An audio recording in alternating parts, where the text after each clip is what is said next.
Hi there, for this how-to guide we're going to show you how to use your kickstart.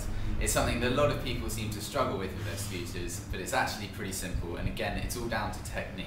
So we're going to go through the technique how to do it and then a couple of the troubleshooting problems and how to resolve them. So from the start, it works in a completely different way to using the ignition to start your bike, so you don't need to worry with anything up this end apart from turn the key to the on position. You don't need to pull the brake in whilst you're kicking it, just leave that alone.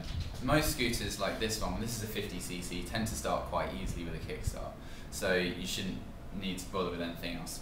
So go to the back, put your foot on the kickstart and just press it down, make sure there's a good bit of resistance. Sometimes you don't have the resistance and it sort of goes about halfway down before you find any. Just keep pedaling it because you want to be able to get as big a push all the way through as possible right from the start.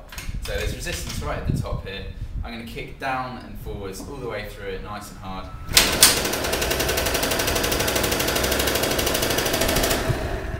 So pretty easy on this 50cc two-stroke.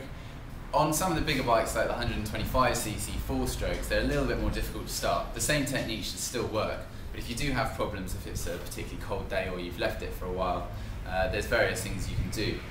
One little trick is, again, turn the key to the on position. If the first time it didn't work, pump the throttle 4 or 5 times. This just squirts a bit of fuel into the engine, makes it a bit easier to get going. Again, you don't need to hold in the brake or anything like that. And do exactly the same.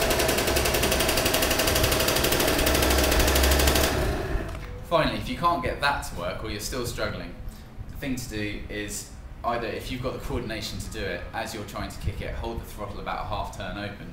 If you can't, ask someone else if they can help you do it. It makes a big difference. The technique though is always the same. Don't prod at it, don't snatch at it, and again make sure you've got the resistance right from the start to make it smooth all the way through.